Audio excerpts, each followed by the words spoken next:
Welcome AJ maths. எடுத்துக்காட்டு 3.58. aij i2j2 என்ற அமைப்பை கொண்ட 3x3 வரிசையுடைய அணியை காண்க. இல்லை aij மட்டும் கொடுத்துட்டாங்க. கொடுத்துட்டு நம்மகிட்ட 3x3 வரிசையுடைய அணியை கேட்டிருக்காங்க. அப்போ நம்ம அணி வரிசை எப்படி இருக்கணும்னா ஏன்னு எடுத்துக்கிடுவோம். அது எப்படி இருக்கணும்னா 3x3 வரிசையுடையதாக இருக்கணும். அப்போ நம்ம a11 a12 a13 அடுத்து a21 a22 a23 அடுத்து a31 a32 a33 இப்படி தான் இருக்கணும் இந்த அணிவரிசை. இது என்னன்னா aijங்கிறது நமக்கு என்ன கொடுத்துட்டாங்க, i2 j2 அப்படின்னு கொடுத்துட்டாங்க. ஓகேயா? இப்போ நமக்கு இதை வச்சு நம்ம aij = i2 j2ங்கிற கண்டிஷனை வச்சு நம்ம என்ன பண்ண போகிறோம், இதில் உள்ள ஒவ்வொரு உறுப்பையும் கண்டுபிடிக்க போகிறோம். நமக்கு தெரியும் aij = i2 j2ன்னு தெரியும் இல்லையா? இப்போ நான் இதில் ஐக்கு பதிலாக 1 போட போகிறேன், ஜேக்கு பதிலாக 1 போட போகிறேன். அப்போ a11 கண்டுபிடிக்க போகிறேன்.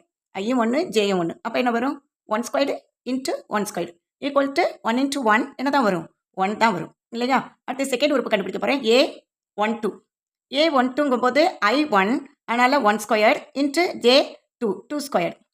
அப்போ 1 × 4 = 4 தான் கிடைக்கும். அடுத்து a13 கண்டுபிடிக்க போகிறேன். இதில் i1² தான். அடுத்து இங்கே 3² கிடைக்கும். என்ன தான் வரும், 1 × 9 என்ன தான் வரும், 9 தான் வரும். அடுத்து செகண்ட் லைனுக்கு போக போகிறோம். a21 கண்டுபிடிக்க போகிறோம்.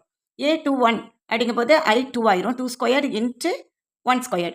அப்போ 2²ங்கிறது 4 × 1 1 4 4. அடுத்து a22 ஐயும் 2 ஜேயும் 2 தான், 2² × 2² = 4 × 4 என்ன வரும், 16 வரும் இல்லையா? 4 4 16. அடுத்து a23 கண்டுபிடிக்க போகிறேன். அப்போ 2² × 3² = 2 2 4 × 9 4 9 36. அடுத்து தேர்ட் ரோ கண்டுபிடிக்க போகிறோம். a31ங்கும் போது 3² × 1².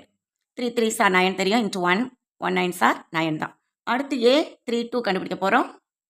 a32 அப்படிங்கும்போது 3² × 2². ஸோ 3 3 9 × 2 2 4 9 4 36. லாஸ்ட்டில் a33ங்கும் போது 3² × 3² தான். என்ன வரும், 9 × 9 81 9 9 81. இப்போ நமக்கு எல்லா வேல்யூஸும் தெரிஞ்சிருச்சு.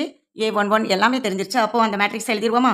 a எப்படி இருக்கும், வரிசையாக சொல்லுங்கள். a11ங்கும் போது 1 4 9 அடுத்து 4 16 36 தேர்டு 9 36 81.